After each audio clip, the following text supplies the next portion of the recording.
Nah, sekarang kita masuk ke bagian yang ketujuh. Di ayat 14 ayat 2 ya. Sama seperti hari Tuhan, hanya dimuat dalam satu ayat di Zakaria pasal 14, tentang Armageddon pun hanya dimuat di satu ayat, yaitu 14 ayat 2. Nah, kita akan selesaikan dulu Zakaria ini, baru nanti saya akan masuk ke detail tentang perang Armageddonnya ya. Kita ambil coba dari Yehezkiel, lalu kitab-kitab lain, Wahyu juga ya. Bagaimana pergerakan bangsa-bangsa dunia kita perkirakan di bawah pimpinan Magog Rusia, juga ada Persia, Iran ya. Tapi kita akan selesaikan dulu ini ya. Nah, sekali lagi Armageddon hanya dimuat dalam satu ayat yang kedua. Kita baca ayatnya. Aku akan mengumpulkan segala bangsa untuk memerangi Yerusalem. Kota itu akan direbut, rumah-rumah akan dirampoki, dan perempuan-perempuan akan ditiduri. Setengah dari penduduk kota itu harus pergi ke dalam pembuangan, penculikan, ya, penawanan. Tetapi selebihnya dari bangsa itu tidak akan dilenyapkan dari kota itu. Penjelasannya, Allah sendiri akan mengumpulkan bangsa-bangsa, menggunakan mereka sebagai alat untuk membersihkan, memurnikan, dan menghakimi. Wahyu 16 ayat 13, 14, 16. Kehadiran mereka akan menciptakan bencana nasional yang belum pernah terjadi sebelumnya. Ini Yesus sudah katakan ya di Matius 24 ayat 15 sampai 22. Olivet Discourse ya. Jadi Israel sebagai bangsa akan mengalami bencana nasional yang belum pernah terjadi sebelumnya. Masa aniaya besar, katakan oleh Yesus ya. Matius 24 ayat 15 sampai 22. Jadi apabila kamu melihat pembinasa keji berdiri di tempat kudus, menurut firman yang disampaikan oleh Nabi Daniel, para pembaca hendaklah memperhatikannya, maka orang-orang yang di Yudea haruslah melarikan diri ke pegunungan. Orang yang sedang di peranginan di atas rumah, janganlah ia turun untuk mengambil barang-barang dari rumahnya. Dan orang yang sedang di ladang, janganlah ia kembali untuk mengambil pakaiannya. Celakalah ibu-ibu yang sedang hamil atau yang menyusukan bayi pada masa itu. Berdoalah supaya waktu kamu melarikan diri itu jangan jatuh pada musim dingin dan jangan pada hari Sabat. Sebab pada masa itu akan terjadi siksaan yang dahsyat seperti yang belum pernah terjadi sejak awal dunia sampai sekarang dan yang tidak akan terjadi lagi. Dan sekiranya waktunya tidak dipersingkat, maka dari segala yang hidup tidak akan ada yang selamat. Akan tetapi oleh karena orang-orang pilihan, waktu itu akan dipersingkat. Nah, kejadiannya begitu rinci dipotret dalam Zakaria 14 ayat 2 ini. Jadi walaupun Zakaria hanya mencantumkan di satu ayat tentang Armageddon, khususnya yang menimpa Yerusalem, Israel, tapi begitu vivid ya, begitu jelas. Coba saya baca lagi. Aku akan mengumpulkan segala bangsa untuk memerangi Yerusalem. Aku akan. Pola itu masih berlangsung di pasal 14. Artinya, walaupun bangsa-bangsa ini bergerak atas free will atau kehendak bebas manusia masing-masing, dengan kebencian terhadap suku Yahudi sedemikian dimanfaatkan oleh antikristus, ya. Jadi itu kehendak bebas manusia bekerja di situ dalam realitas manusia. Tetapi dalam realitas tertinggi, realitas Allah, dikatakan dengan jelas di sini, Allah yang mengumpulkan mereka ke sana. Tadi ya saya pakai ungkapan Allah yang menggiring mereka pada akhirnya untuk masuk ke dalam perang Armageddon, dan di sana Tuhan angkat tumpas dan binasakan mereka ya. Jadi aku akan mengumpulkan segala bangsa untuk memerangi Yerusalem. Kota itu akan direbut, rumah-rumah akan dirampoki, perempuan-perempuan akan ditiduri, orang-orang akan dibunuhi.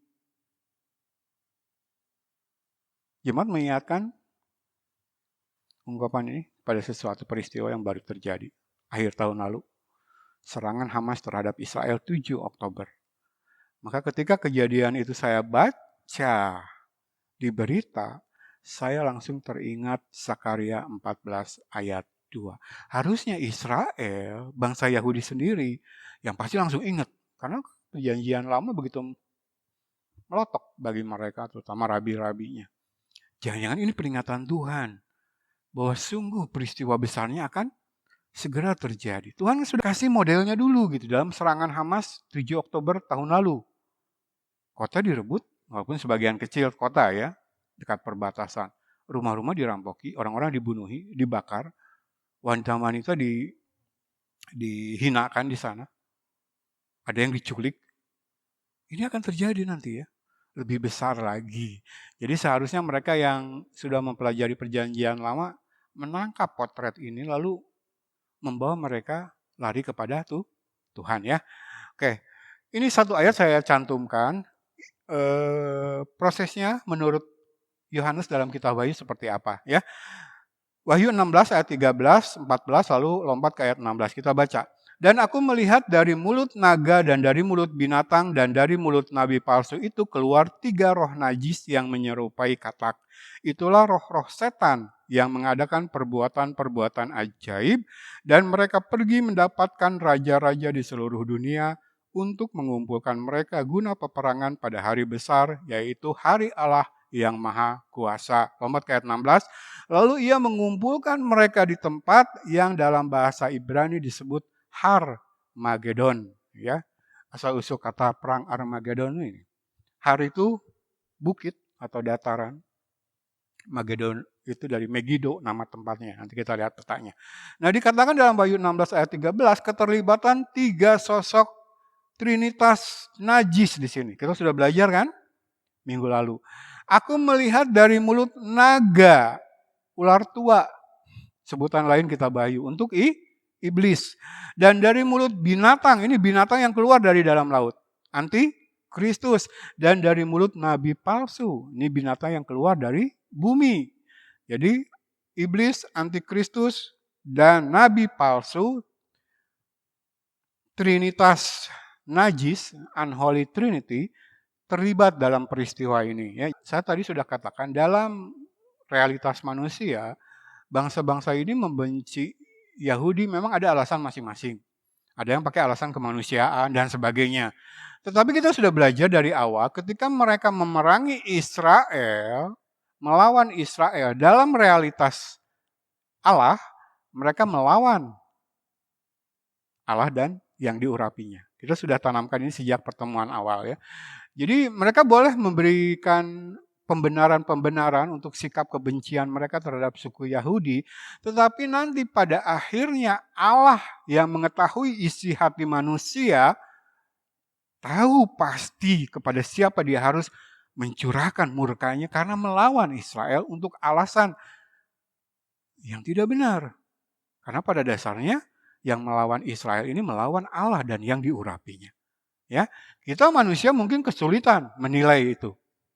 Tapi sekali lagi, ketika Alkitab menyatakan ini, Alkitab menyatakan bahwa keterlibatan unholy trinity, Trinitas najis, dalam kejadian ini, di mana Allah mengumpulkan segala bangsa di bawah antikristus untuk memerangi Yerusalem, dan melakukan perbuatan biadab luar biasa di sana, yang memicu, ya, semakin memicu murka Allah bagi mereka. Ya, dan kita perhatikan Wahyu ini menuliskan satu rincian yang sudah saya sampaikan juga di pertemuan yang sebelumnya ya. Dari mulut naga, mulut binatang, dan mulut nabi palsu itu keluar 3 roh najis yang menyerupai katak. Itulah roh-roh setan yang mengadakan perbuatan-perbuatan ajaib dan mereka pergi mendapatkan raja-raja di seluruh dunia untuk mengumpulkan mereka. Sekali lagi, ini satu agama di bawah antikristus yang saya tekankan bersifat mistis ya.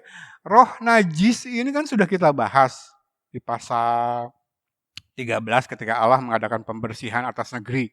Kan nabi-nabi palsu Tuhan bersihkan, termasuk roh-roh najis di belakang mereka yang adalah dari iblis ya. Nah, rupanya roh-roh najis inilah yang memberitakan ke seluruh penjuru dunia, ke segala pemimpin-pemimpin dunia termasuk bangsa-bangsa di dunia, satu agama mistik di bawah antikristus untuk menyesatkan mereka. Dan mereka menyebarkan agama ini lewat perbuatan-perbuatan ajaib. Ajaran Alkitab tentang mujizat, khususnya dalam kaitan akhir zaman menjelang kedatangan Yesus. Dalam Olivet Discourse atau pengajaran di Bukit Zaitun, Yesus menyatakan bahwa tanda terpenting menjelang kedatangannya adalah memuncaknya usaha penyesatan oleh para nabi palsu yang menyatut namanya, memalsukan gereja, memalsukan kekristenan, mengabarkan Injil yang berbeda, memalsukan dan memutarbalikan firman dalam Alkitab. Hal penyesatan oleh para nabi palsulah yang diperkatakan Yesus pertama kali ketika para murid menanyakan tanda-tanda kedatangannya. Setelah diselingi penyampaian hal lain, Yesus mengulangi 2 kali peringatannya tentang penyesatan oleh nabi Mesias palsu. Matius 24 ayat 3-5. Ketika Yesus duduk di atas bukit Zaitun, datanglah murid-muridnya kepadanya untuk bercakap-cakap sendirian dengan dia. Kata mereka, "Katakanlah kepada kami, bila manakah itu akan terjadi dan apakah tanda kedatanganmu dan tanda kesudahan dunia?" Jawab Yesus kepada mereka, "Waspadalah supaya jangan ada orang yang menyesatkan kamu, sebab banyak orang akan datang dengan memakai namaku dan berkata, 'Akulah Mesias,' dan mereka akan menyesatkan banyak orang." Ini adalah peringatan yang pertama.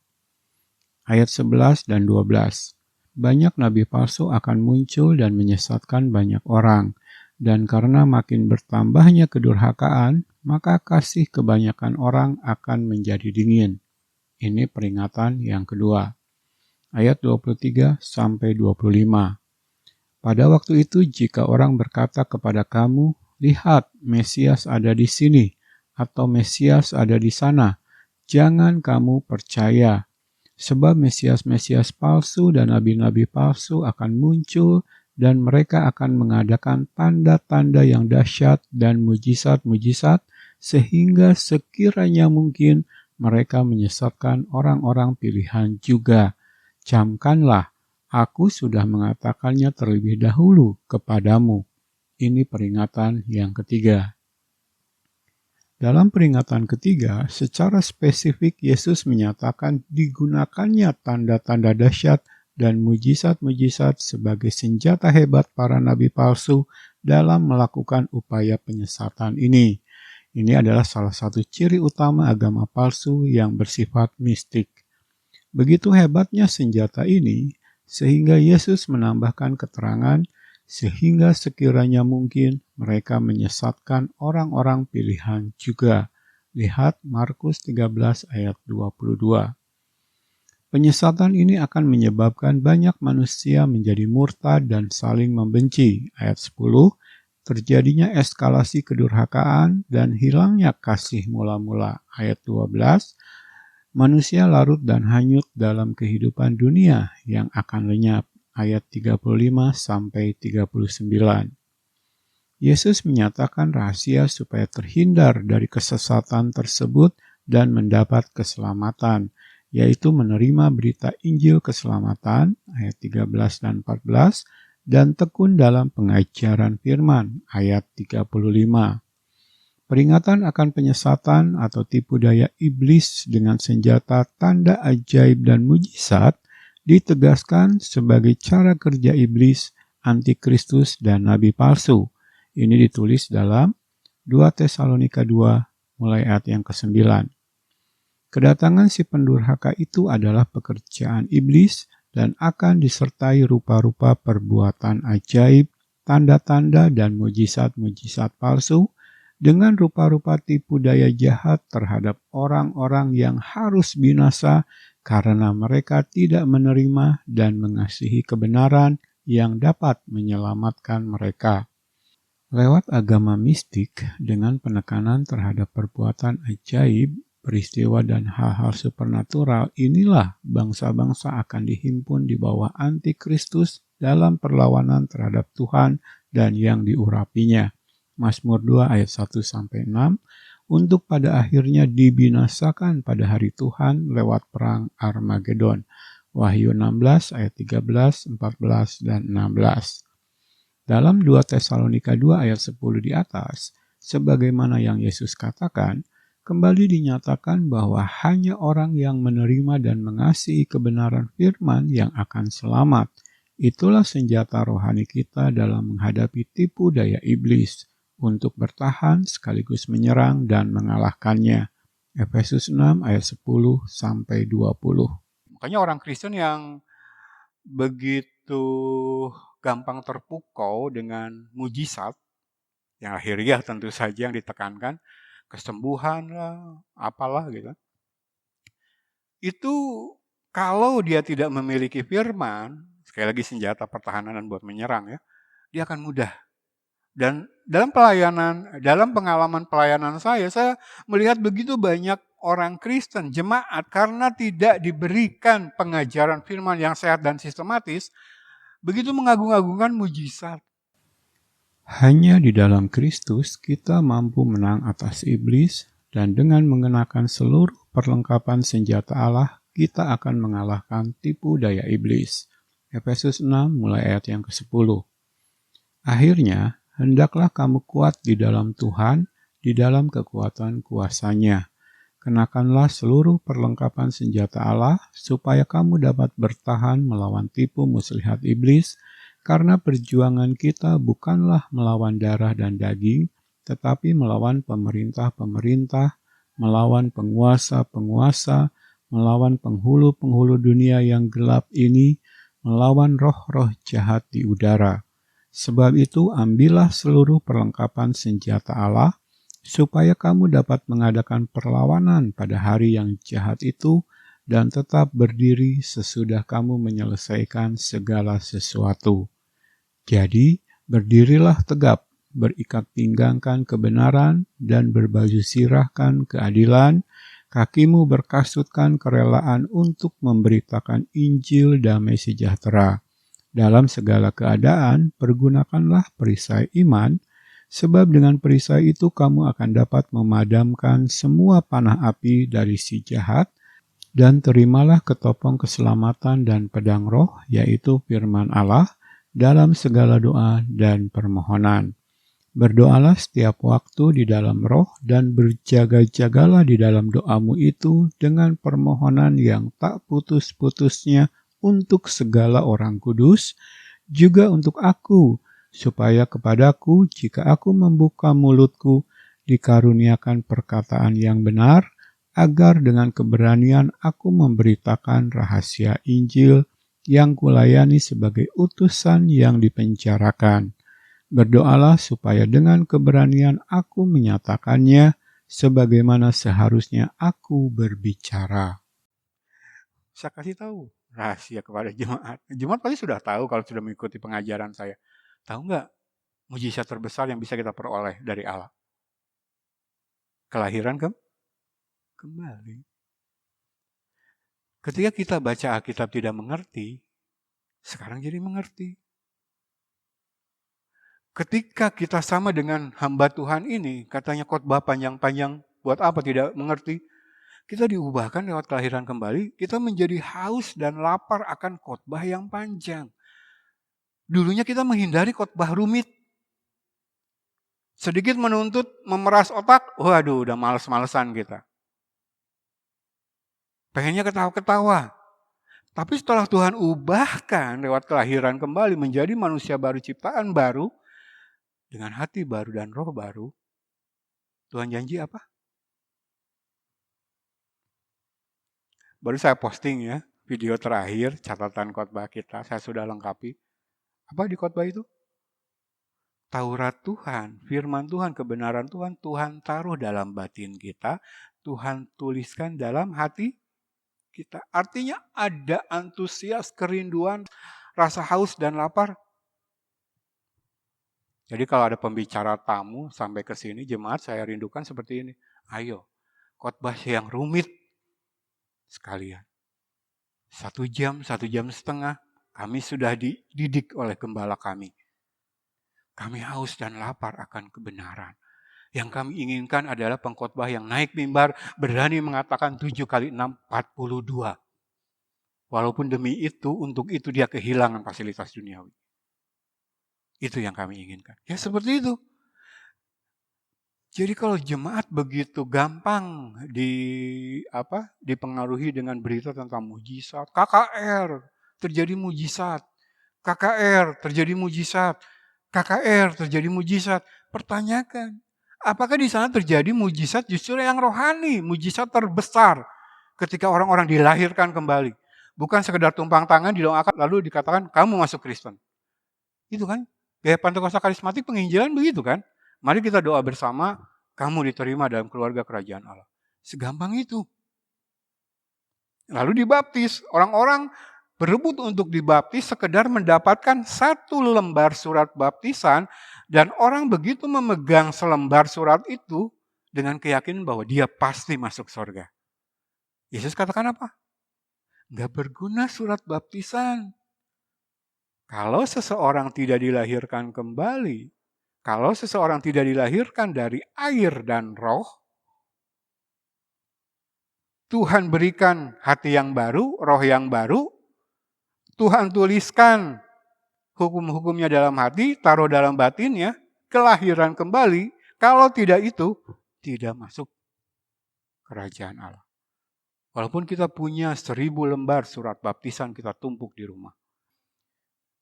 Orang Kristen Pentakosta karismatik kan senangnya begitu. Setiap KKR, altar kok datang lagi ke depan. Berlutut, tumpang tangan oleh pendetanya, kudus lagi. Balik ke bangku, masih di gereja, kudus lagi.